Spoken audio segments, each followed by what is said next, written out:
Bom, boa tarde a todos e todas.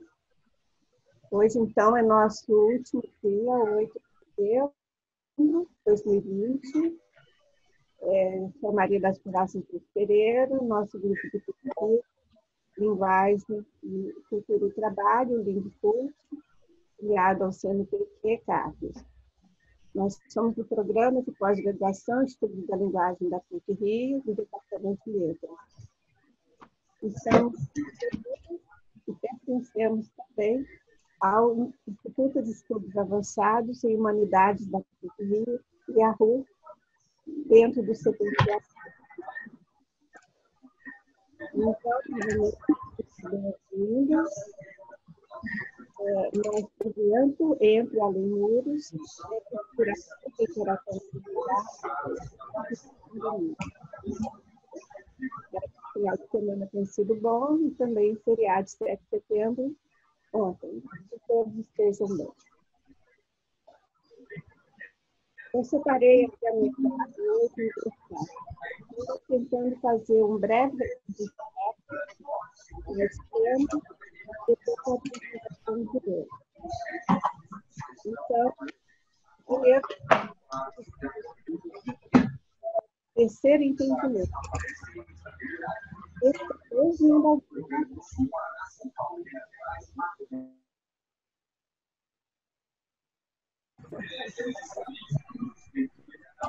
Estava ouvindo alguém.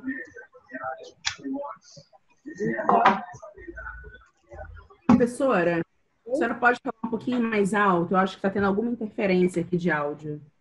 É porque estou ouvindo barulho de outras pessoas falando. Pode ser isso, viu? Porque eu estou falando bem perto e eu estou quase no máximo. Agora está mais claro. Então, o primeiro objetivo, o terceiro entendimento sobre as novas formas de interagir. Principalmente a partir do olhar profissional de áreas que tiveram.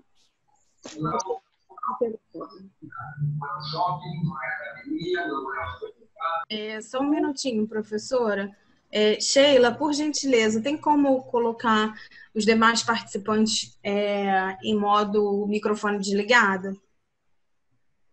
Porque há pessoas com o microfone ligado e aí estão dando essa interferência no retorno da professora. Sim, vou fazer isso sim, filha. Obrigada, Sheila. Bom, então, retomando, a gente queria terceiro entendimento sobre as formas de interagir de profissionais de várias áreas que tiveram o Covid-19 como determinante dessas alterações. Especialmente médicos, enfermeiros, professores, advogados e também os usuários desse serviço. Então, dia 1º de setembro, nós tivemos uma mesa redonda, implicações jurídicas a partir das configurações interacionais em virtude da pandemia. Educação em tempo remoto provocado pela pandemia, acordos e responsabilidades entre docentes de escolas privadas, foi com a doutora Maiara de Oliveira Nogueira, da Universidade Federal do Espírito Santo, e que é advogada, né? Telemedicina e aspectos jurídicos, doutora Paula Moreira, Francescone, da PUC-Rio, né? E ainda tivemos, no dia 1º de setembro, a roda de conversa Interações Reconfiguradas, né? Relações de trabalho no campo da saúde, com o Dr. Matheus Vivas, de Samorim,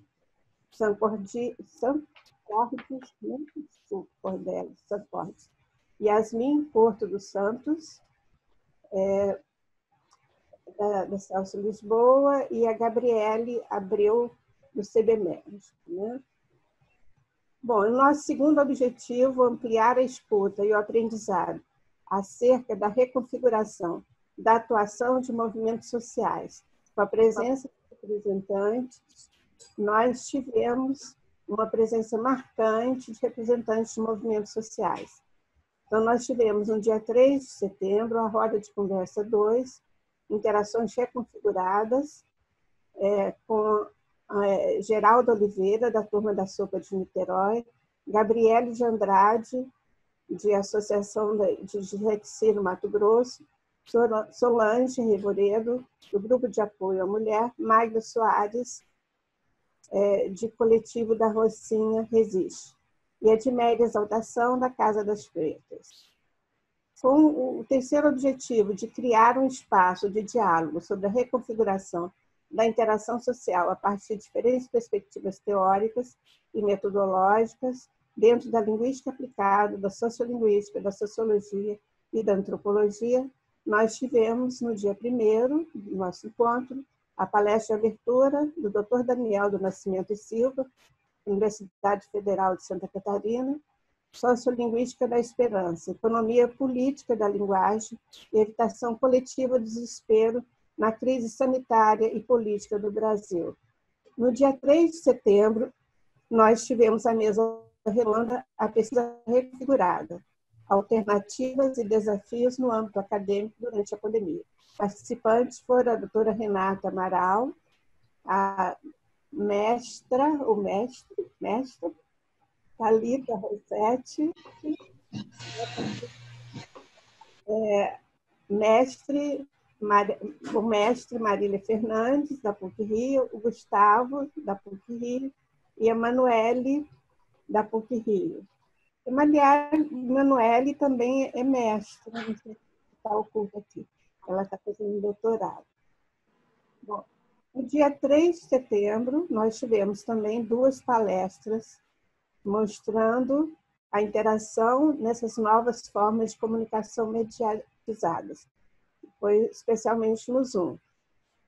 O professor Dr. Edson Luiz Gastaldo, nos falou sobre Goffman, interação social, e linguagem na pandemia, gerenciamento e pressão em reuniões do Zoom. E a professora doutora Maria do Carmo Leite de Oliveira, da PUC-Rio, a economia da atenção em tempos de pandemia, a interação na internet 2.0.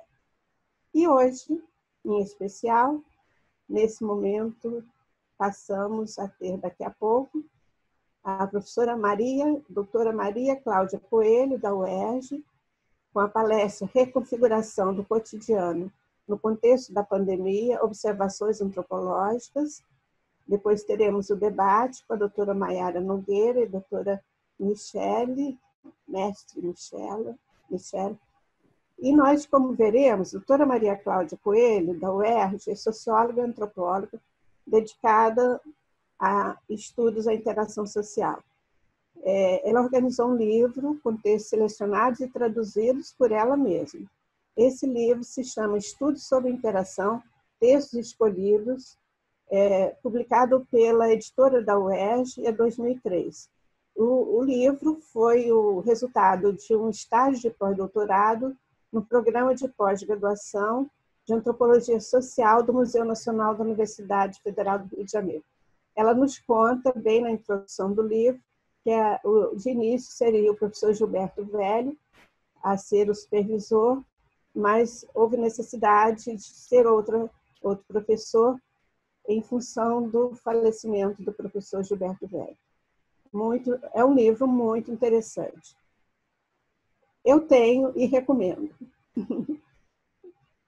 Recentemente, Maria Cláudia vem publicando artigos no contexto da pandemia. Ela tem um artigo, Corpos Espinhos na Pandemia, ou Angústia do Contágio, Dilemas, é uma revista sobre conflito e controle social. Então, tem vários artigos sobre a questão da pandemia, muito, muito, muito interessantes, são 18 textos ou mais, né? E Maria Cláudia vai conversar com vocês daqui a pouco. E teremos ainda hoje, roda de conversa 3, com o título Interações Reconfiguradas 3, Novas Práticas Docentes e Relações com os Discentes durante a Pandemia, é a doutora Inês Caion de Miller, PUC-Rio, e professores do ensino básico, Ana Paula Menezes, Elisane Lessa, Patrícia e Suelen, né? Tá escondido aqui, Cristina Queiroz. A doutora Inês Miller é nossa nossa querida amiga e colega na PUC-Rio, da nossa linha de pesquisa, inclusive, e é especialista em prática exploratória. E no final nós teremos, nós teremos o debate com Ana Paula Deslandes e Maria Thalita, mestre. Está vendo? Eu boto, não é Maria, é mestre. E no final da tarde de hoje, nós vamos ter um encerramento e excelente continuidade do evento Entre Além Muros. Nossos agradecimentos a todos e a todas. E uma boa tarde para vocês.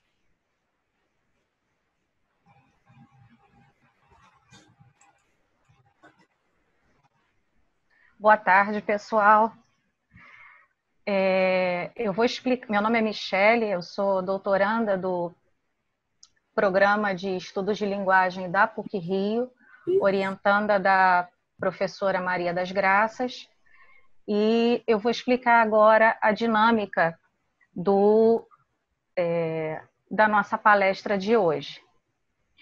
Bom, agora a gente vai ter uma palestra com a professora Maria Cláudia Coelho.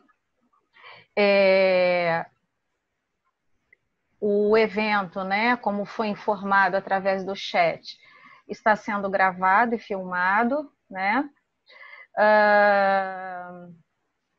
E sobre os certificados, eles ficarão disponíveis, né, após o encerramento do evento, né?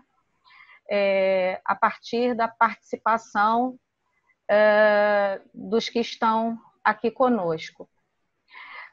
Com relação ao chat, com relação à palestra, eu peço que os que quiserem fazer perguntas à professora Maria Cláudia, postem no chat para todos, né, as suas perguntas, tá? Para que a gente possa selecionar e, ao fim do debate, elas serem feitas à professora. Peço a todos também que mantenham os microfones desligados. E, sem mais delongas, né, eu vou apresentar a vocês a professora Maria Cláudia. A professora doutora Maria Cláudia é professora da Universidade do Estado do Rio de Janeiro, professora titular. Ela possui graduação em História pela PUC-Rio, mestrado em Antropologia Social pela UFRJ e doutorado em Sociologia pela Sociedade Brasileira de Instrução, né? Ela atua na UERJ com os temas Antropologia das Emoções, Percepções e Representações da Violência, Teorias da Dádiva, Teorias da Modernidade, Idolatria e Antropologia da Comunicação em Massa.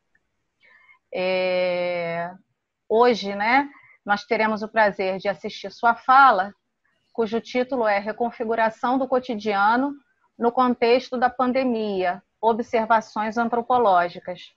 Professora Maria Cláudia, seja bem-vinda.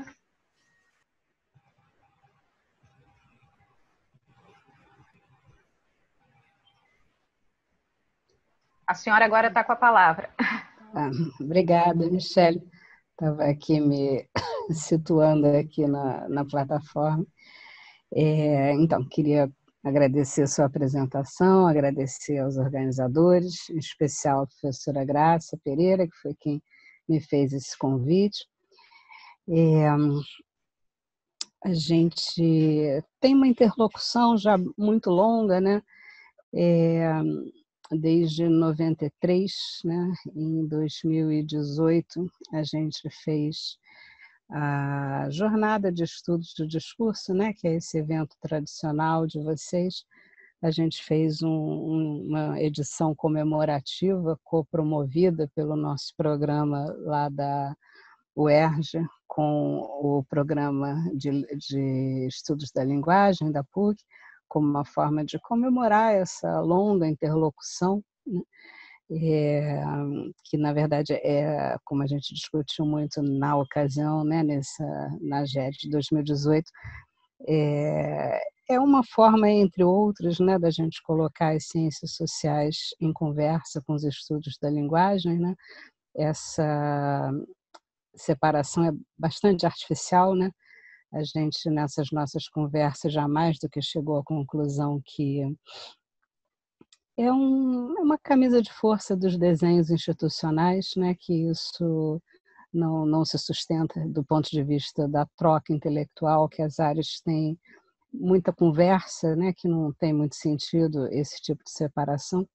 Então, assim, é sempre muito bom poder vir participar desses eventos e trocar ideias, é sempre uma coisa assim, super enriquecedora mesmo para mim. A gente está ligeiramente antes da hora, a gente começa assim mesmo, Michele? Graça. Sim, O que vocês se a acham? senhora... Eu vou marcando o tempo aqui e aí a gente avisa a senhora.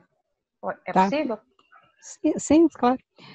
São 40 minutos, em princípio, né? Que a gente tinha combinado, e mais um tempinho para conversar, né? Isso. Tá. O que eu imaginei de trazer para essa conversa, né? Pensei de tentar falar sobre 2 textos muito recentes que eu publiquei, recentes que eu digo agora durante esse contexto de pandemia. Os 2 são sobre a pandemia, pegando aspectos bem diferentes. Um é um texto totalmente antropológico e o outro tem uma pegada sociológica, né? O primeiro é a autoria solo, o segundo é em parceria com a Helena Bomeni, que é minha colega lá da Sociologia da UERJ. E o que eles têm em comum, né? Assim, na substância, eu diria que muito pouco, né? Mas do ponto de vista da motivação para escrever esses textos, eles têm um ponto em comum, que é um ponto assim, foi o meu ponto de partida no primeiro desses textos. Foi o primeiro, que chama-se Porcos e Espinhos na Pandemia, ou A Angústia do Contágio. Foi um texto feito a partir de uma provocação, quase que uma instigação do professor Alexandre Werneck, que é da Sociologia do IFIX, e que foi editor da Dilemas, né, que é uma revista especializada em estudos de conflito e violência.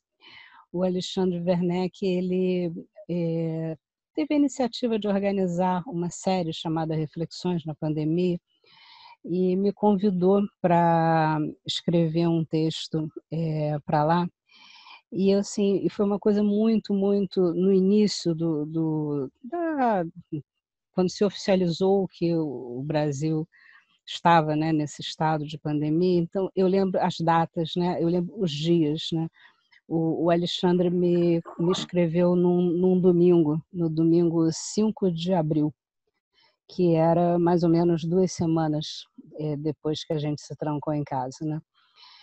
Dizendo que estava querendo fazer essa série e me convidando para escrever. E eu estava num processo assim, esse texto ele tem muito de pessoal, então acho que justifica falar um pouquinho disso, assim, né? Vivendo um processo assim, que no texto eu chamei de uma espécie assim de sequestro do pensamento, né? Eu abri o texto fazendo uma comparação, quase uma analogia com o livro da Susan Sontag, chamado Diante da Dor dos Outros, em que ela fala que a exposição ao excesso de informações, a exposição, na verdade, ao excesso de sofrimento, né, pode, ao invés de mobilizar um sentimento de empatia, né, de solidariedade, pode produzir um estado de indiferença, exatamente por ser excessivo, né? Como se excedesse a capacidade empática, né? E aí, num mecanismo de autoproteção, pode produzir o efeito contrário ao pretendido, que é uma coisa que seria uma aparente falta de solidariedade, mas que não é exatamente disso que se trata, né? É uma indiferença que tem a ver com uma atitude de autoproteção diante de uma coisa que é excessiva, né? E aí eu usei isso para fazer uma espécie de analogia, né? E usei uma expressão que era, quando o Alexandre Werneck me faz esse convite, era como se eu estivesse vivendo assim, uma espécie de sequestro do pensamento, né? Foi a expressão que eu usei na abertura do texto. É como se a gente tivesse sendo assim soterrado por uma massa de informações. Não sei quem se lembra, os temas do discurso científico e midiático sobre a pandemia, eles vão mudando ao longo desses meses, né? Então, naquele instante, só se falava em achatar a curva, né? Achatamento da curva era a palavra de ordem durante mais ou menos uns 2 meses desse processo, tal como a gente viveu no Brasil, né? E eu me lembro que estava lendo e vendo lives e consumindo vídeos, toda forma de informação, uma coisa compulsiva de passar o dia inteiro fazendo isso, acompanhando aqueles gráficos, algumas coisas quase em tempo real. E, ao mesmo tempo, tomada assim, de uma espécie de... E essa eu vou repetir uma outra expressão que eu usei no texto, né? Uma espécie assim, de torpor intelectual, porque eu pensava o tempo inteiro na pandemia e eu pensava assim, um sem fim de conexões com questões das ciências sociais e, entretanto, eu não conseguia escrever sobre isso, né? Eu conseguia conversar muito com amigos, vários amigos antropólogos, né? Alguns eram assim interlocutores diários, isso não é exagero, então é uma interlocução diária, foi com a professora Jane Russo, que é lá da Medicina Social da UERJ, né? E a gente conversando muito assim sobre conexões que a gente ia vendo com textos clássicos da antropologia, mas aquilo ficava ali num plano assim como se a gente estivesse tentando, e aí vou apresentar uma primeira ideia, né? Como se a gente estivesse assim tentando nomear a angústia, né? Porque a gente sabe que isso, Lévi-Strauss discute isso em alguns textos que estão na antropologia estrutural.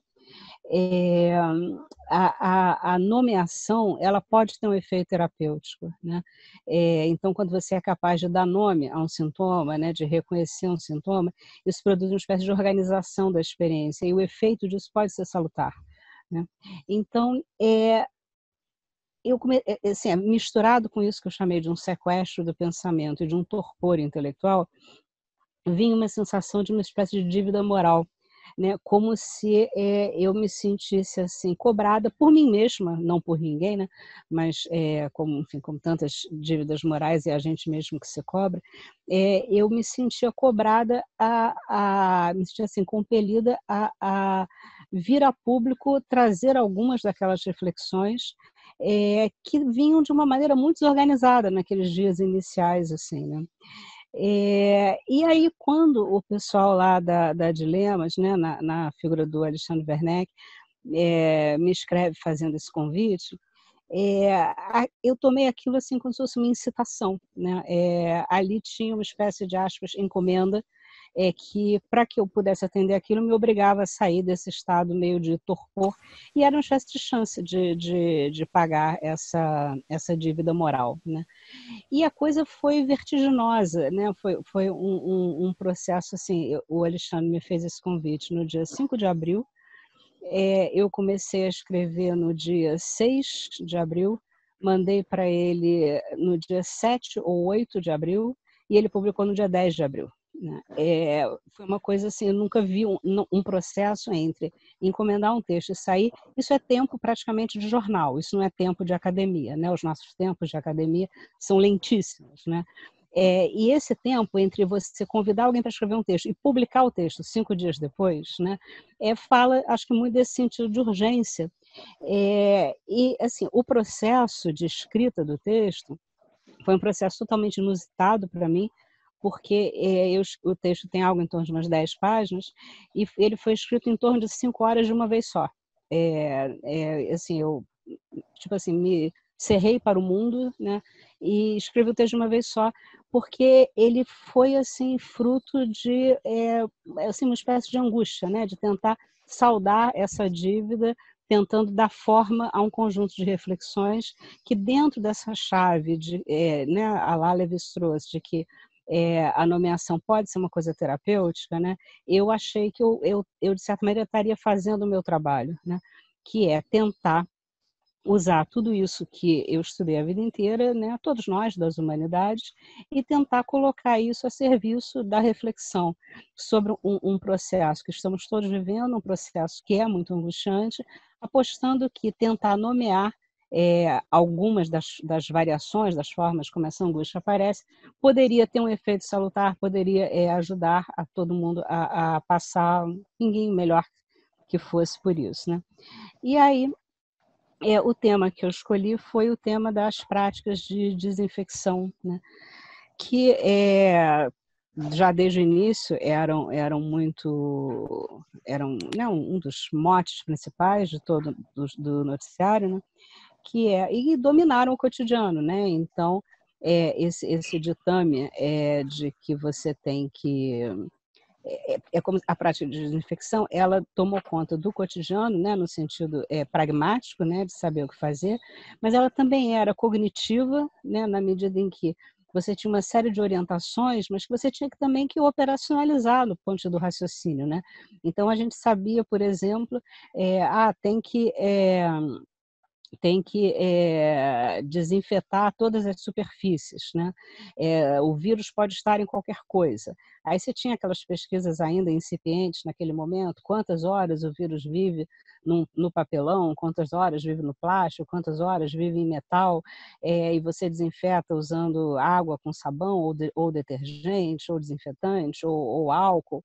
E assim, era uma profusão de orientações, né? E que a gente tinha que operacionalizar no cotidiano. Então, era pragmático, né, no sentido de orientar a ação, era cognitivo, né, no sentido de que a gente tinha que ter uma certa reflexão sobre o que desinfetar com o quê, mas era emocional também, né, porque aquilo ia provocando uma angústia que no texto eu propus chamar de uma angústia do contágio, né? Então, assim, o que vem a ser essa angústia do contágio, né? Durante aqueles dias iniciais, né, eu ficava pensando muito num texto que eu tinha lido há muitos anos atrás, que é um texto do Marcel Mauss, né, que é um antropólogo francês, né, da Escola Sociológica Francesa. O texto se chama Esboço de uma Teoria Geral da Magia. E eu tinha guardado uma lembrança dessa leitura que tinha sido assim, de décadas atrás, dele falar da ideia de contiguidade, né? A contiguidade como uma qualidade das coisas mágicas, né? Em que você pode agir sobre uma coisa através de uma outra que lhe é contígua, né?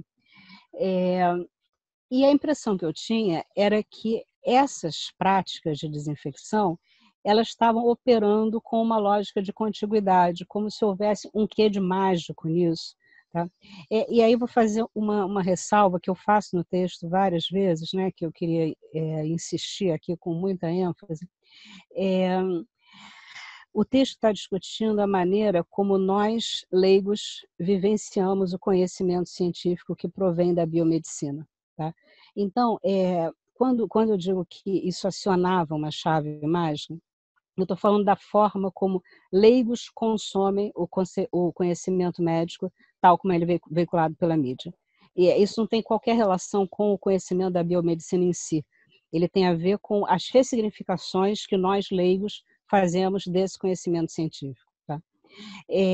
Então, a sensação que eu tinha era como se a gente estivesse vivendo assim, uma espécie de paradoxo, em que o mundo era percebido como contíguo, tal como no mundo da magia, né? Então, o vírus ele pode passar do papelão para a pedra da pia para a sua mão, da sua mão para o vidro de detergente, do vidro de detergente para o talher, do talher para o prato, até que ele acha alguma maneira de te contaminar. Né? Isso é a contiguidade, essa ideia de que todas as coisas estão em contato e que, por isso, esse elemento contaminador, né, o coronavírus, ele poderia ir passando de uma coisa para outra, né? Então, da sola do chão para a sola do sapato para a maçaneta, da maçaneta para a chave, da chave para o papelão, do papelão para a pizza, da pizza para você, para dentro do seu organismo. Né? Mas, ao mesmo tempo em que as práticas da desinfecção, elas pareciam operar com essa lógica, né? Porque a gente tinha que desinfetar tudo, né? Então, aquela brincadeira, né, que todo mundo deve ter visto, vários memes sobre isso, é, tinha um que eu achei especialmente engraçado, que dizia assim que nem nas minhas maiores, piores fantasias eu imaginaria que em 2020 eu estaria lavando um saco de batata palha, né? Acho que assim, todo mundo aqui fez isso, né? Ficou lavando um saco de batata palha com detergente e se perguntando se eu peguei no saco de batata palha e depois peguei no vidro de detergente, será que eu não contaminei o vidro de detergente? E aí, da próxima vez que eu pegar o vidro de detergente para poder descontaminar um saco de arroz, eu não vou, na verdade, estar contaminando o saco de arroz com o vírus que eu passei para o vidro de detergente ao pegar no saco de batata palha? Isso é a contiguidade, né? Que eu acho que é a pergunta que tantos nos fizemos, como é que a gente faz para interromper isso, né? E aí, o paradoxo que eu tentei tratar no texto é que, se por um lado o mundo é percebido como contíguo, por outro, o grande ditame dessas práticas da desinfecção é interromper uma contiguidade. E isso cria um paradoxo, porque a representação que você tem do mundo é de que ele é contíguo. E ao mesmo tempo que nós representamos o mundo dessa maneira, como contíguo, nós somos instados a interromper essa contiguidade através dessas práticas de desinfecção que provocam angústias desse tipo, né? De você ficar se perguntando como é que eu faço para desinfetar o vidro do desinfetante, né? Que são paradoxos, né? Que foram se colocando. E me parece assim que a essência, né? Que é uma passagem que eu lamento muitíssimo ela não estar no texto, porque ela é de uma ela foi publicada depois que eu publiquei o texto, né? Saiu numa matéria de jornal muitas semanas depois, e ela tem um elemento que eu acho que assim, é a coisa mais sintética que eu já vi desse paradoxo, que é o que eu estou chamando, que é o que gera a angústia do contágio, né? Que é um paradoxo, que era uma matéria falando assim sobre os riscos que havia em várias atividades diferentes, em vários ambientes diferentes, e aí tinha uma discussão sobre se a praia era um ambiente perigoso ou não, e dentro dessa discussão se o banho de mar podia ser fonte de contaminação ou não. E aí toda uma discussão sobre se você podia contrair o coronavírus no banho de mar. Quer dizer, se a água do mar poderia estar contaminada pelo coronavírus, então se você deveria entrar na água ou não, tanto no sentido se você poderia ser você um agente de contaminação da água, quanto você o objeto da contaminação se entrasse naquela água. E no contexto dessa discussão, tinha a seguinte frase na matéria, né? Que dizia o seguinte: o ideal é tomar banho antes de entrar na água. Que é uma frase que eu acho que é de um paradoxo extraordinário, assim, né? Porque a água, ela é o grande elemento da desinfecção. Então, a ideia de que a gente possa contaminar aquilo que descontamina é o cerne disso que eu propus chamar no texto de uma angústia do contágio. Tá? Bom, tudo isso tem relação com uma outra discussão que também vem dessa mesma escola antropológica, que é a discussão sobre sistemas de classificação, né? O próprio Mosse tem um trabalho em parceria com o Durkheim, que é um texto antigo, assim, super clássico, antropologia, que se chama Algumas Formas Primitivas de Classificação, né? E é um texto que deslancha uma discussão que depois vai ser retomada pelo Lévi-Strauss, aí vai para a antropologia inglesa com a Mary Douglas, com Edmund Leach, vai para a antropologia americana com Marshall Sahlins, né? E qual é o ponto, né, dos sistemas de classificação, né?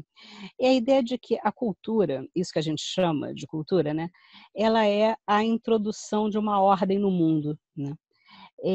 E que essa ordem se faz pela classificação, né? Então, qual é o ponto central? É que a natureza, o universo, o mundo, em si mesmo, ele é bruto. bruto no sentido de não lapidado, né? No sentido assim, na natureza em si não existe uma ordem. A ordem que a gente atribui à natureza, ela é, na verdade, resultado de uma operação do pensamento humano. E essa operação, o pensamento humano, ele teria uma operação básica, que é a operação de classificação. O que quer dizer classificar? Quer dizer você dizer que tal coisa é da ordem tal, A, e tal coisa é de ordem B. Ou seja, que o elemento 1 ele tem uma natureza que é distinta do elemento 2. E ao fazer isso, você classifica as coisas em grupos.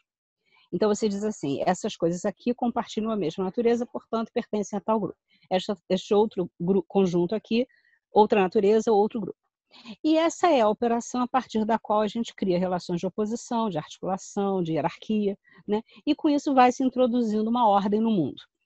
E um dos princípios do sistema de classificação é que coisas de espécies diferentes não devem ser misturadas, ao menos não de uma forma aleatória. Se você vai colocá-las em contato, isso tem que se pautar por algumas regras.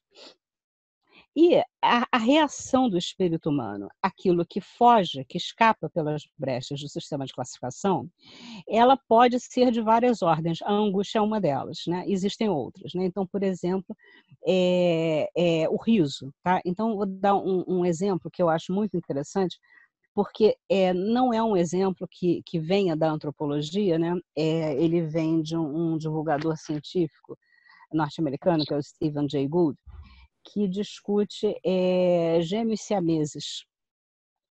Aí vou contar a história rapidamente, assim, né?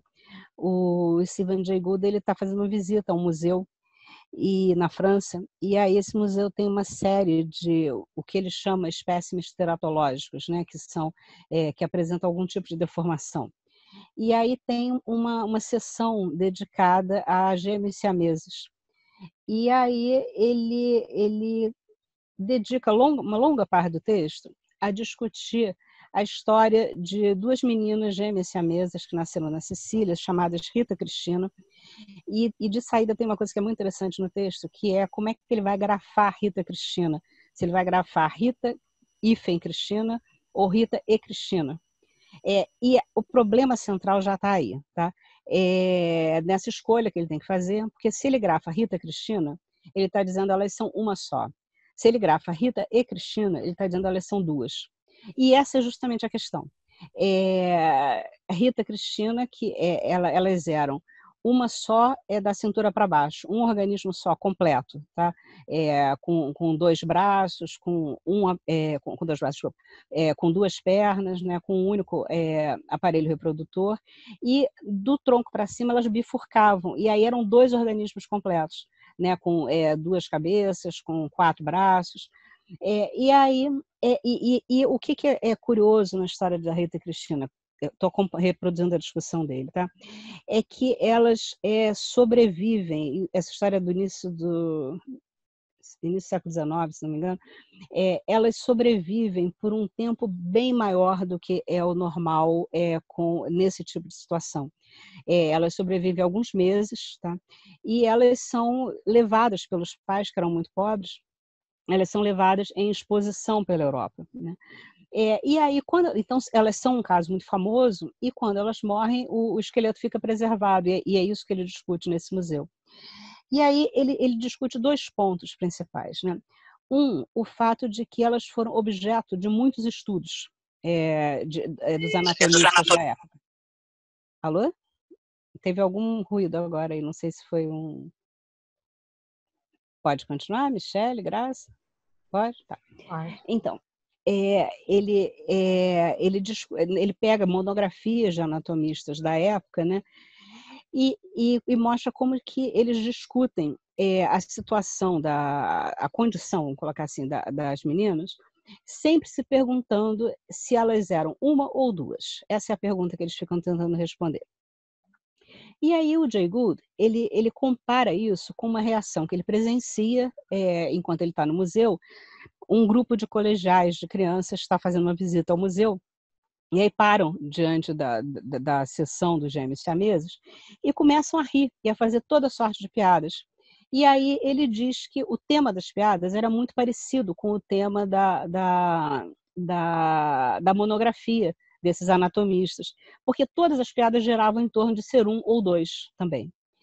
E aí ele começa a mostrar uma série de argumentos, diz assim, então se você usa tal argumento, elas são duas, se você usa tal outro, elas são uma. E aí começa a brincar com respostas possíveis, né? E ele termina o texto de uma maneira que eu acho assim, espetacular, que é o seguinte, ele diz assim, que na verdade não é possível responder se Rita e Cristina eram uma ou duas. Porque o problema é que elas são uma e duas ao mesmo tempo.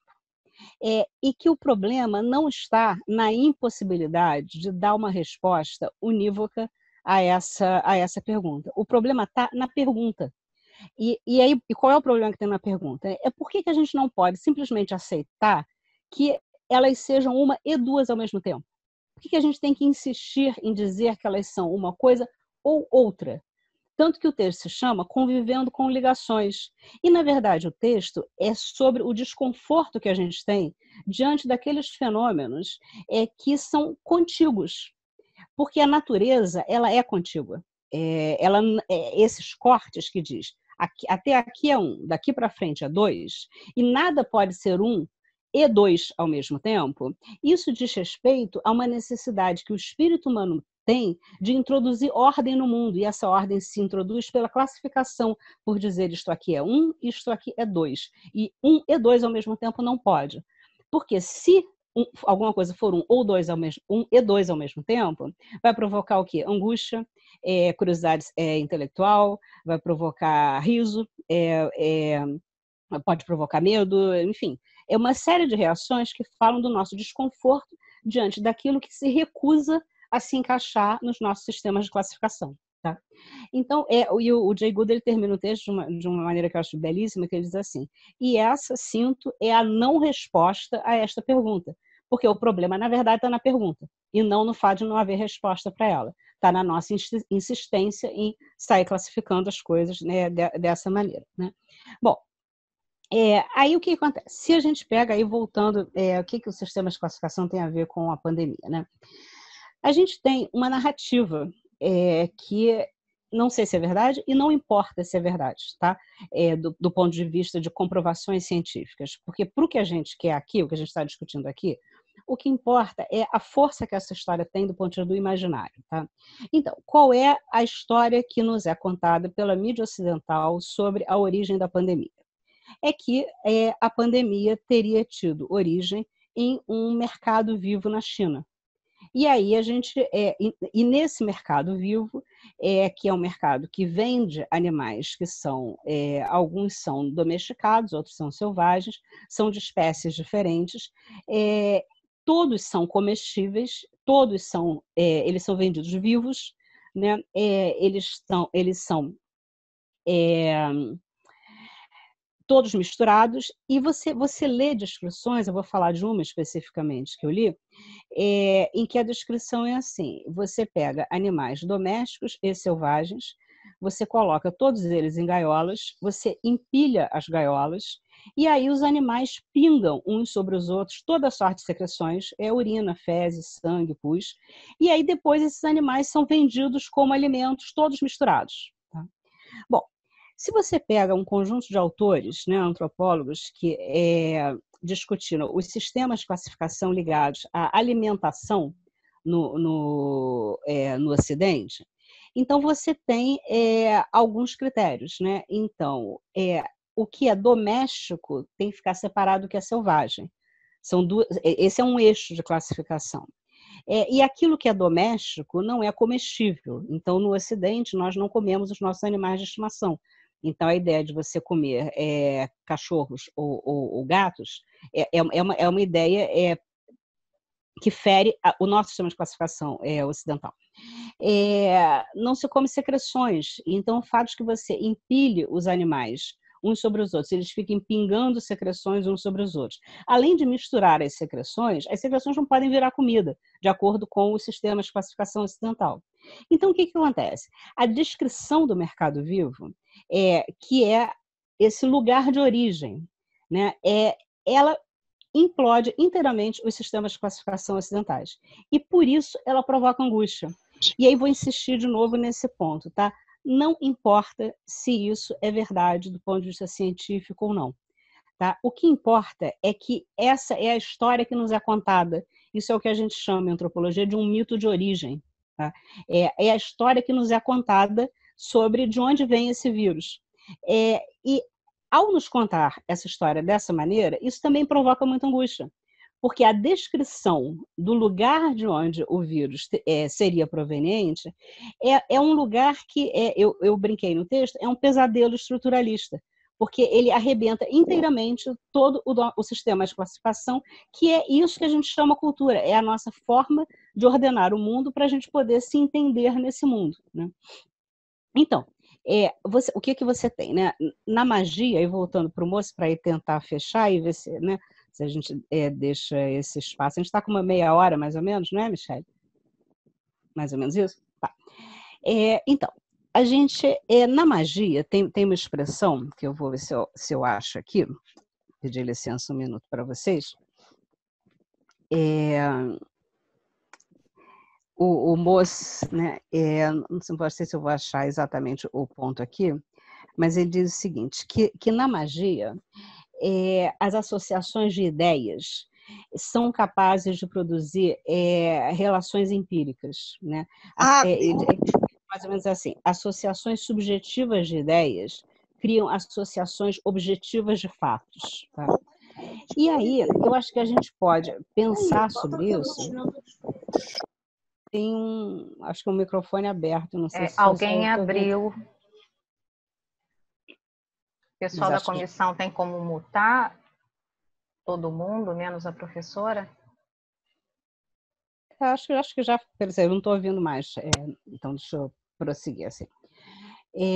Então, o moço diz assim, né, que na magia, associações subjetivas de ideias produzem associações objetivas de fatos, né? Então, se eu misturo, a nível de espírito, a nível intelectual, se eu misturo duas ideias, então isso poderia produzir um efeito concreto, né, no cotidiano. E o que me chamou muito a atenção, assim, alguns episódios.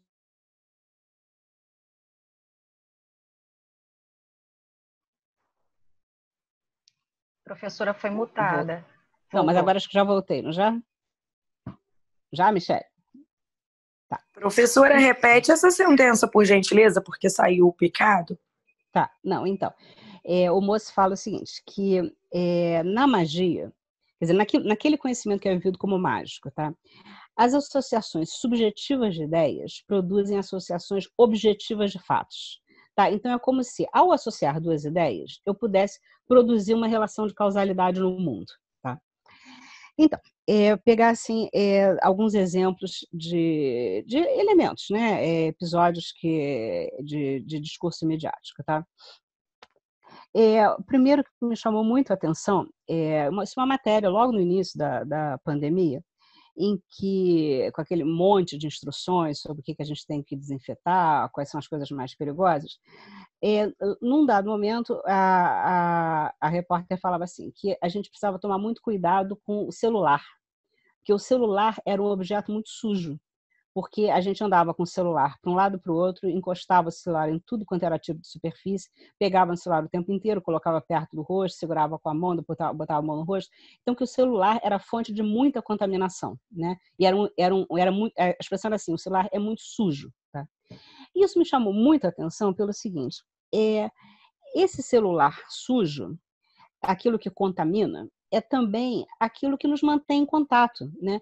E o moço fala muito, muito explicitamente sobre isso, sobre essa associação entre contato e contágio, né? Como duas coisas que são muito vizinhas, né? Então, aquilo que serve para nos manter juntos, serve também para nos colocar em perigo. Então, essa representação, o celular como alguma coisa perigosa, que a gente deveria tomar cuidado, que aparecia nessa matéria, me chamou muito a atenção logo no início, tá?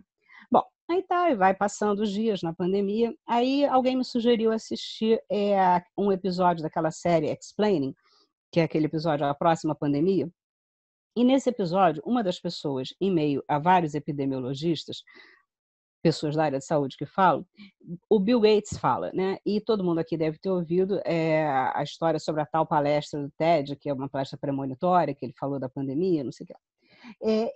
E assim, tudo bem, é espetacular, é interessantíssimo o que ele diz, mas ainda assim me causou uma certa surpresa. Por que num episódio, porque o episódio do Explaining, né, é bem anterior a isso tudo, né? Então, me chamou muita atenção assim, por que você chama um expert em novas tecnologias para falar sobre pandemia? Qual é a relação que tem entre as duas coisas? E aí, vamos voltar para o Mose, né? Associações subjetivas de ideias produzem associações objetivas de fatos, tá? Então, esse é o segundo elemento, né? Primeiro, o celular sujo que coloca em contato, mas que também contamina. Segundo, o especialista em novas tecnologias falando sobre pandemia junto com experts da área da biomedicina.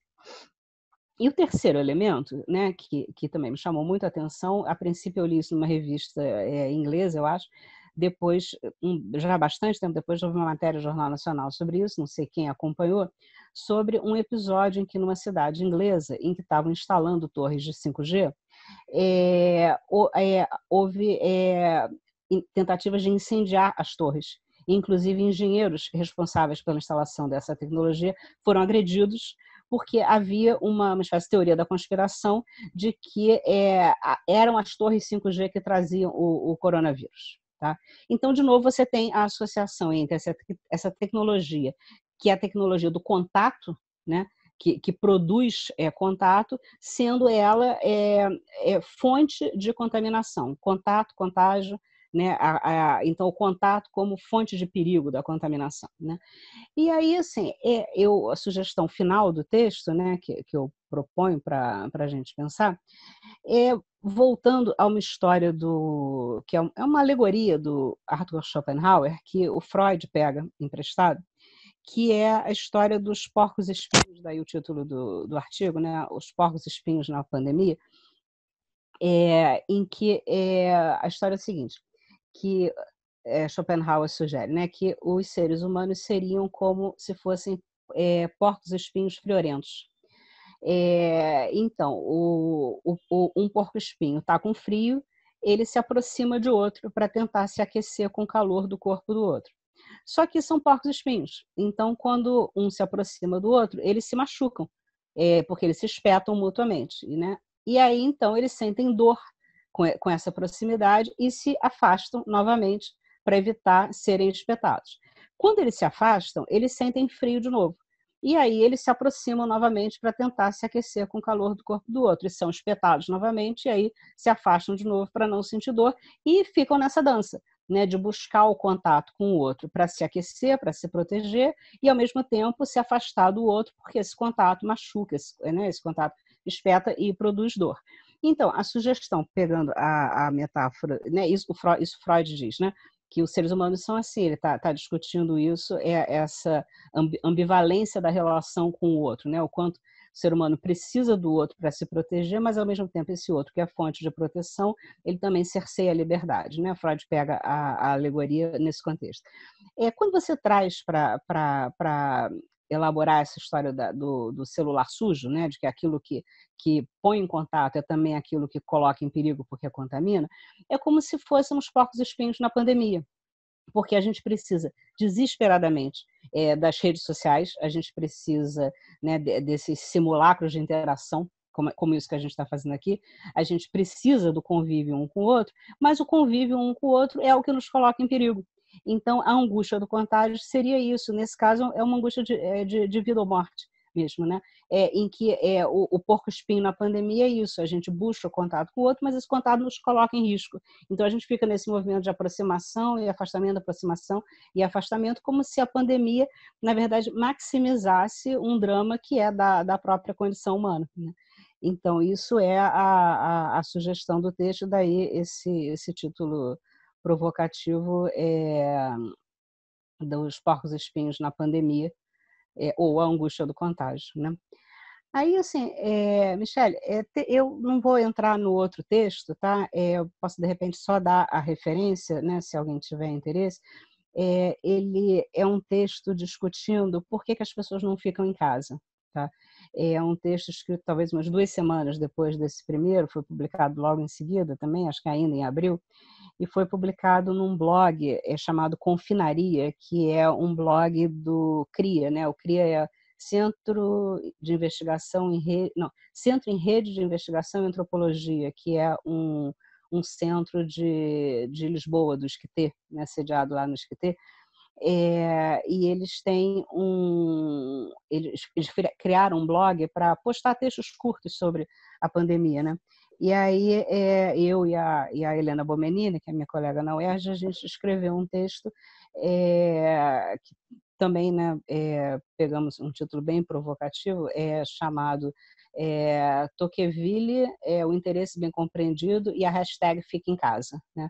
E é uma discussão sobre a relação entre democracia e o ditame para ficar em casa e por que tanta gente não fica em casa no Brasil, né? E, enfim, uma série de tensões relativas a isso. Aí, se interessasse, né, se as pessoas tiverem interesse, posso falar um pouquinho sobre isso, a gente abrindo para conversar um pouquinho agora, né? Então, acho que é isso, acho que deu meia hora exato, né, pelo que eu estava, ou mais um pouco, não, 40 minutos exatos, pelo que eu estava marcando aqui. Então, brigadíssima, tá? Graça, Michele, os organizadores, tá? Eu fico por aqui e aí conversamos um pouquinho, se vocês quiserem. Obrigada, professora Maria Cláudia. Quem fala é Maiara, também Oi, Maiara. Mediadora aqui nessa mesa, prazer. Vou ler alguns comentários e aí, em seguida aos comentários, a gente passa às perguntas. O primeiro comentário, que não é uma pergunta, foi da Rosália Aparecida e ela diz um pouquinho como que a pandemia mexeu com a gente, né? E esse comentário é ratificado pela Michele, que diz que a pandemia mexeu em todas as nossas esferas, né? Em todas as esferas da nossa vida e até mesmo na nossa perspectiva de futuro. A Alessandra Faria diz que foi ótima a comparação com o porco-espinho e a Marilúcia disse que vai usar essa metáfora para a vida. E agora vamos às perguntas após essas colocações. A primeira pergunta foi da própria Michele e ela traz assim: professora, ao abrir seu artigo, nos deparamos com a afirmação, aspas, o excesso de informações, em particular de natureza especializada, pode gerar uma paralisia intelectual, algo como um sequestro de pensamento, fecha aspas. Dessa forma, o que a senhora pensa sobre o paradoxo tempo disponível versus produtividade acadêmica? Essa é difícil, né, Michele? Assim, a gente estava outro dia ano passado conversando numa live promovida lá pelo pessoal da Novos Debates, né, que é uma revista de antropologia da ABA. Assim, eu vou falar um pouco assim, meio como se a gente estivesse conversando mesmo, sabe? Porque, assim, eu, quando escrevi esse texto, né, para mim foi um alívio enorme, né? Assim, foi um texto escrito num processo de criação intelectual como eu nunca tinha tido, tá? Eu nunca na vida escrevi um texto de 10 páginas em 5 horas seguidas de um jorro só, tá? Nunca na vida. Isso não é um processo normal para mim. E quando terminei, senti um alívio profundo com aquilo, assim, né? E vários colegas, aquilo foi uma coisa muito no iníciozinho da pandemia, vários colegas comentaram muito, assim, que tinham se identificado com os relatos que estavam ali, né? E depois disso, assim, a própria série da Dilemas, né? Que é uma série interessantíssima, se vocês tiverem curiosidade, é só jogar lá, Dilemas, revista e fixo UFRJ, tá? Aí, entrando no site da revista, tem lá num campo que é Reflexões na Pandemia, tá? Aí, quando você olha, se você tem lá as datas de publicação de cada texto, é uma média de 3 textos por semana, e isso eles começaram em 6 de abril, então faz a conta aí, já deve ter mais de 40 textos sobre todos os ângulos que você puder imaginar sobre a pandemia, muita coisa muito boa que foi publicada ali. Você tem o boletim da Unpox, né? Você tem o blog Confinaria do CRIA, né? Assim, eu acho que as pessoas, em larga medida, superaram esse torpor intelectual, né? Então, vamos lembrar quando eu falei disso, do sequestro do pensamento, do torpor intelectual, a gente estava na terceira semana da pandemia no Rio de Janeiro, né? Então, acho que de lá para cá, eu acho que nós todos das humanidades, assim, a gente veio a público, né, não só no formato escrito, assim, mas nas nossas aulas, nas muitas lives promovidas, assim, fazer o nosso trabalho, que é mostrar que as humanidades têm muito a dizer sobre a pandemia, né? E que esse trabalho ele é um trabalho essencial de ser feito também durante a pandemia, né? Então, assim, eu vou trazer para cá um comentário que eu fiz nessa live na semana passada com o pessoal da ABA, porque eu acho que isso é uma coisa muito importante para todo mundo das humanidades, tá? A gente sabe que que passado algum tempo, daqui a 2, 3 anos, que vai haver uma avalanche de teses, dissertações e monografias sobre aspectos variados da pandemia, né? Vai ser o tema sobre o qual nós vamos ler, escrever, pensar, arguir, etc. Mas isso é a posteriori, né? Uma vez que tenhamos vivido isso, atravessado, né? Isso acaba em algum momento, né? Mas a questão é como é que a gente faz para colocar tudo isso que a gente estuda a serviço do atravessar a crise, né? Eu acho que isso é super importante também. Isso que a gente está fazendo aqui, a iniciativa de vocês de promover o evento faz parte desse tipo de esforço, né? Então, assim, a história que eu gosto demais, assim, que eu uso compulsivamente, porque ela mexe muito comigo, acho que é uma história muito boa para pensar o que é assim, a razão de ser do nosso trabalho como pensadores das humanidades, né? É uma história que o Norbert Elias conta num livro chamado Envolvimento e Alienação, que ele pega emprestado do Edgar Allan Poe, é um conto do Poe que chama-se Os Pescadores e o Turbilhão. E aí a história é a seguinte, um naufrágio, 2 pescadores irmãos estão num barco em um mar revolto, e aí o navio onde eles estão naufraga e eles saem num bote. E se forma um redemoinho muito violento ali perto de onde eles estão, e eles sabem que é uma questão de tempo até que o bote seja tragado pelo redemoinho e vá submergir, né? E aí um dos irmãos está bastante apavorado, acocorado no fundo do bote, não consegue falar, não olha nada que está acontecendo em volta, e o outro está procurando uma saída. E ele fica observando os destroços até que ele percebe que formas cilíndricas ficam mais tempo na superfície. Então, mesmo quando elas são tragadas pelo redemoinho, elas não são engolidas imediatamente, elas ficam rodando, girando na boca do redemoinho. E aí ele faz o seguinte raciocínio, que eles têm mais chance se eles pularem naquele mar revolto e se agarrarem a tonéis, que são formas cilíndricas, e tem muitos ali à volta, que se eles se agarrarem a um tonel, a chance deles ficarem girando na beira do redemoinho e o redemoinho se desfazer antes de engolir o tonel é muito maior do que se eles ficarem dentro do barco. Aí ele faz esse raciocínio, percebe que a melhor chance que eles têm de se salvar é essa, e aí ele fala com o irmão e tenta convencer o irmão, e não adianta, o irmão simplesmente não escuta, tá paralisado de medo, acocorado no fundo do barco. Aí uma hora ele pensa assim, bom, ou morre só ele, ou morremos os dois, né? Então ele pula, se agarra num tonel, e aí, como eu gosto de brincar, a história não teria graça nenhuma se ele tivesse errado, né? Então ele está certo, o tonel fica girando, o barco onde o irmão está vai, é tragado, embica, o irmão é engolido pelo redemoinho e ele se salva girando ali agarrado num tonel, e o redemoinho de fato esmorece e ele se salva. E aí, qual é a questão, assim, para o Norbert Elias, que eu queria trazer para cá, né? É que o Elias usa essa história para dizer o seguinte, o que nós... Ele está falando das ciências sociais, mas acho que a gente pode abrir para as humanidades, tá? Ele diz assim, o que a gente tem que fazer em meio a uma crise? Qual é o nosso trabalho, né?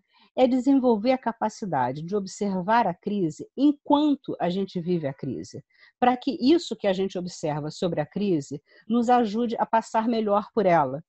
Então, se você consegue observar a crise enquanto está vivendo a crise, o resultado da sua observação é um instrumento de gestão da crise.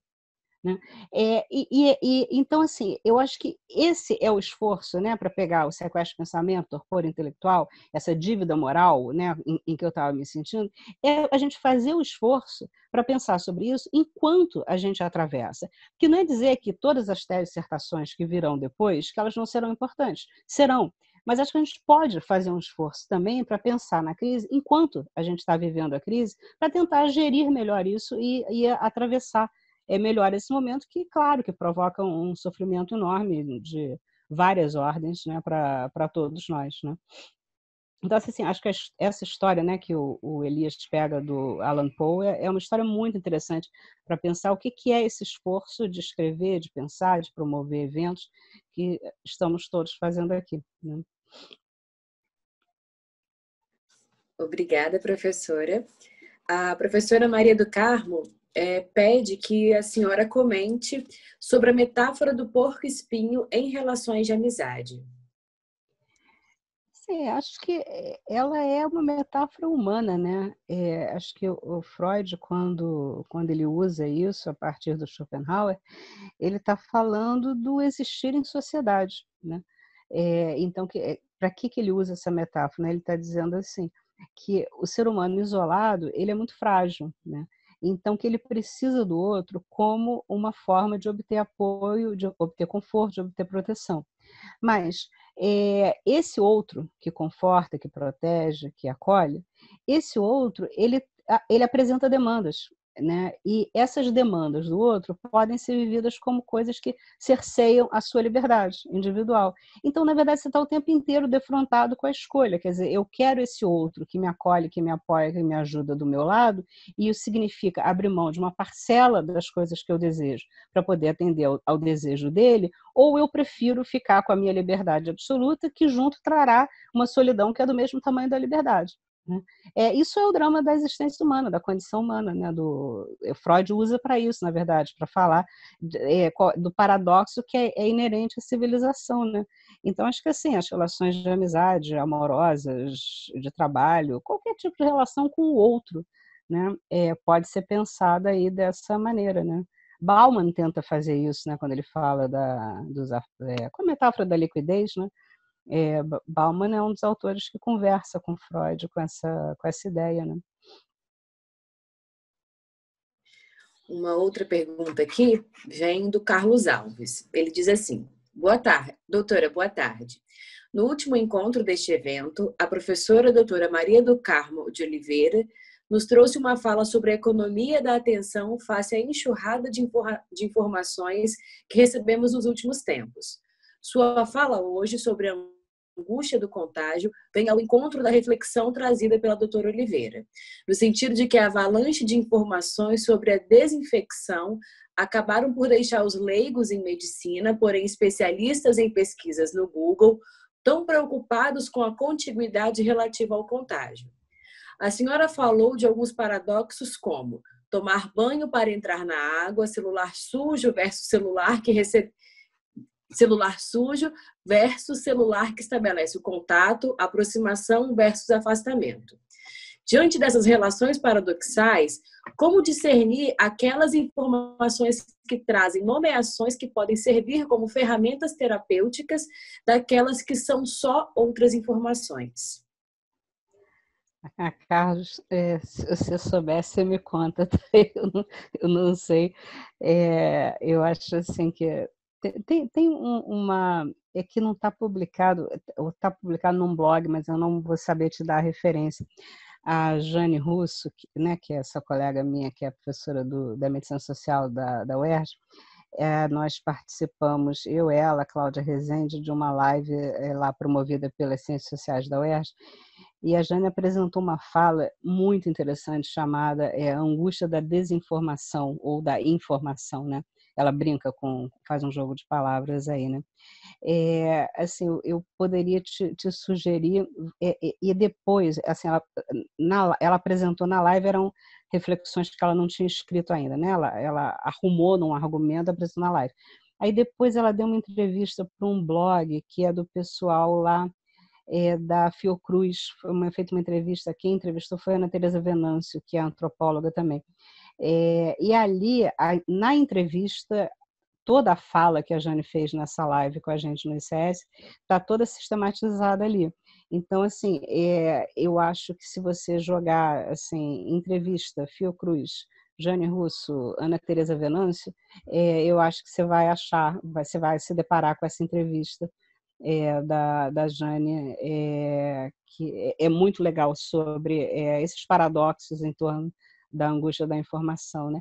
Os argumentos da angústia do contágio, angústia da informação, eles são argumentos que eles têm uma vizinhança, né? E assim, não é por acaso, porque eu e Jane conversamos quase que diariamente, trocando informações sobre essas coisas, né? Então, eu te remeteria para isso, só que eu não sei te dar referência aqui, tá? Mas acho que se jogar o nome dela e mais Fiocruz entrevista, vai parar lá. O Carlos, ele fez um adendo aqui depois. Ele, obrigado, professora. A senhora respondeu a minha pergunta na resposta anterior. Esse é o paradoxo da existência humana. E aí a professora Maria das Graças, ela gostaria que a senhora comentasse sobre o paradoxo. Aí ela traz a citação do seu livro. Ao afastar-se do contato com o outro que o indivíduo atestaria a sua natureza social atribuída a Goffman e a Simmel. Ela gostaria que a senhora comentasse um pouquinho sobre esse paradoxo. Isso acho que são aquelas citações que eu coloco logo no início da introdução, né? Que eu acho que assim, não vou lembrar as citações de cor agora, mas sei aqui que a Graça está se referindo. São dois autores que eu acho que eles têm assim, uma espécie de deleite intelectual em mostrar a presença da sociedade na solidão, né? Porque, assim, se você pensar na solidão como fenômeno, né, a própria ordem da empiria, né, do sujeito isolado fisicamente, você tenderia a achar, e isso é uma aproximação grosseira intelectualmente, né, mas tenderia a achar que o social está ausente na experiência da solidão, né? E tanto o Simmel quanto o Goffman, eles mostram a presença da sociedade na experiência da solidão, nem que seja pela constatação da ausência de algo que se espera ou se deseja que esteja presente, né? Então, por exemplo, tem uma passagem do Goffman, não sei se é bem a isso que a Graça está se referindo, mas eu uso essa também, que ele diz assim, né, que o indivíduo que se afasta dos contatos sociais por temer o constrangimento, ele é o indivíduo mais sujeito às normas que há, né? Exatamente porque ele não suporta a ideia de não atender a uma norma, a uma orientação social. Então, ele prefere se afastar do convívio social porque ele não suporta o embaraço. E, nesse afastamento, ele atesta a sua sujeição às normas sociais, né? Então, tanto Simmel quanto Goffman são autores que se comprazem muito com isso, né? Com mostrar esse paradoxo da presença do social na experiência da solidão, né? Nós temos um novo comentário aqui da Soraya, que diz: gostei muito do conto do Edgar Allan Poe. Mostra como o medo é capaz de paralisar a mente, nos impedindo de avaliar melhor a situação que vivemos e encontrar soluções. E aí nós temos uma pergunta aqui, é a última, né, por conta do nosso tempo, que é do Adail Sobral, que diz assim: o que te parece, professora, o uso da mídia tendenciosa de impressões subjetivas para criar falsos fatos nessa pandemia? Eu acho isso tão Aldaína, eu acho isso tão difícil, assim, sabe? Porque às vezes você pode ter, né, informações que são bem intencionadas, né, no sentido de um alerta que a pessoa considera que é importante, e tem uma diferença entre o erro, né, o erro bem intencionado, ou na verdade não o erro, mas a verdade parcial de um processo de descoberta, né, de um conhecimento em construção, né, que eu acho que isso é um dos dilemas, né, do saber científico, né? Isso é uma coisa que a professora Jane Russo, que trabalha com antropologia da ciência, discute nessas reflexões dela que eu mencionei aqui agora, né? o quanto, na verdade, esse processo, né, do conhecimento científico que diz uma coisa, depois vem uma contraprova, aí vem um novo estudo que checa e contradiz uma informação, aí nega algo que foi dado como certo, como que isso é um processo normal de produção do conhecimento científico, né? Mas que está sendo estressado até o limite com essas pressões do tempo para que se encontre uma vacina, para que se encontre uma terapêutica, e o tempo da ciência não é esse, né? O tempo da mídia ele é um tempo de uma velocidade que não combina com o tempo da produção do conhecimento científico, né? Então, é como se esse conhecimento, o tempo de produção da ciência estivesse sendo esgarçado ao máximo, né? Acho que isso também teremos muitas teses sobre isso na área de antropologia da ciência, sobre o contraste entre o tempo midiático e o tempo da produção do conhecimento científico, né? Mas acho muito difícil discutir, porque é tanta coisa misturada, né? Acho que você tem, às vezes, informações que são equivocadas, mas nem por isso deixam de ser bem intencionadas, né? Basta a gente pensar, pegar um exemplo, né, que eu acho que é bem óbvio. A gente passou o primeiro mês da pandemia com orientações de que não se usasse máscara. E, atualmente, isso é lei, usar máscara em muitas partes do mundo. Não sei se vocês lembram disso, né? Que o primeiro mês a orientação era para não usar máscara, né? Então, assim, vai dizer que é mal intencionado? Alguém queria que todos se contaminassem? Claro que não, né? Era uma orientação até segunda ordem, equivocada, porém muito bem intencionada, né? Então, é muito difícil falar em más intenções, em uma coisa tendenciosa, assim, né? Eu acho que a gente, como profissionais intelectuais das áreas das humanidades, a gente tem que tomar muito cuidado com isso, né? Enfim, você tem, né, um conjunto de profissionais aí brigando com o tempo, tentando produzir soluções que amenizem sofrimento, né? Que amenizem perdas, né? No prazo mais curto possível, mas num tempo que não é o tempo da produção do conhecimento, né? Então, acho assim, essa é uma coisa que eu não me arrisco a falar, sabe? Até em respeito ao esforço que essas áreas que estão encarregadas de gerir a pandemia estão fazendo para ter o melhor desempenho possível, né? E a senhora tinha falado, professora, um pouquinho na sua fala, sobre o torpor intelectual e simulacros de interação, né? E aí, essas plataformas como o Zoom e tantas outras plataformas que estouraram aí, né? Nesse período de pandemia, as lives no Instagram, no Facebook, lives promovidas por associações, né? A Abralinha, a ABA, tantas outras. A senhora poderia falar brevemente para a gente como a senhora tem percebido esse movimento, essa efervescência no início da pandemia e agora nesse novo tempo, após 6 meses de pandemia e distanciamento? Como a senhora tem observado isso?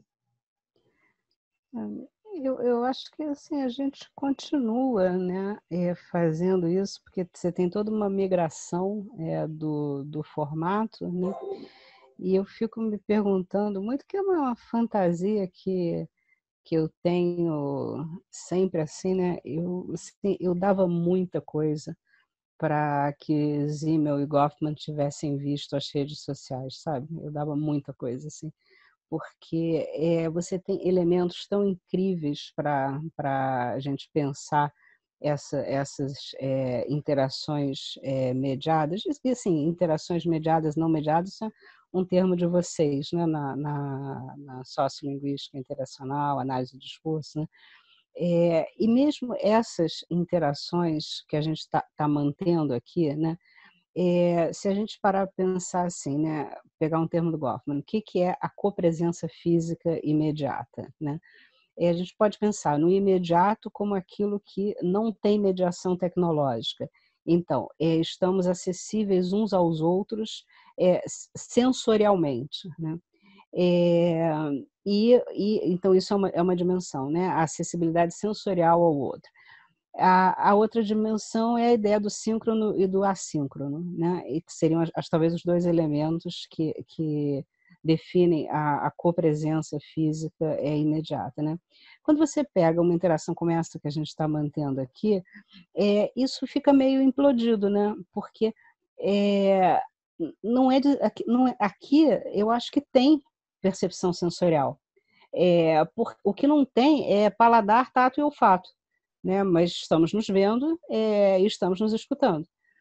Você pode fazer uma festa com Foucault e também com o próprio Goffman, né? Com a questão da função do olhar e do direcionamento do olhar no footing, né? na estruturação da conversa, porque uma das coisas que eu acho assim, mais aflitivas, né, nessas lives, assim, não sei se é besteira minha, porque eu não estou sabendo usar aqui, mas eu estou vendo a Mayara, a Michele, a Graça e a mim no centro da tela, assim, né?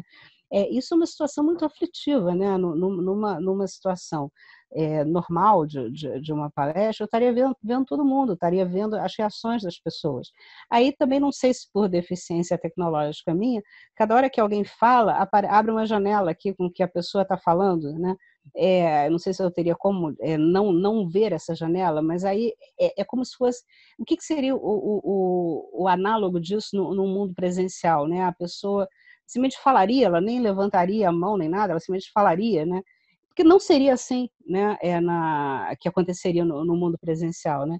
Então, acho que assim, vocês de análise do discurso de sociolinguística interacional, vocês sem graça, olha a cara da Graça rindo aqui, que é das poucas coisas que eu estou vendo, ela deve estar pensando na quantidade de teses e dissertações que a aguardam sobre esse tipo de coisa, assim, sério. Eu pensando assim, todas as teses que vocês têm sobre como é que se deve transcrever alguma coisa, como é que vocês vão adaptar isso para chat, para essas coisas todas, essas conversas paralelas, né? Tomar o turno de fala, é um mundo, né? Mas é um mundo de problemas, bons problemas teóricos, né? E que vão refinar as teorias que a gente tem tremendamente, né? Para isso, assim. Graça, eu quero uma ou duas bancas dessas, tá? Porque isso aí deve ser uma maravilha. Ai, Maria Cláudia, queria agradecer a sua fala, por compartilhar tanto conosco. A professora Branca Ribeiro, a professora Maria das Graças disseram que a sua fala foi muito pertinente, muito proveitosa no nosso chat. E gostaria de agradecer, em nome do Grupo de Pesquisa, Linguagem, Cultura e Trabalho, pela sua disposição, sua disponibilidade e por tanto que você pôde compartilhar conosco aqui na tarde de hoje.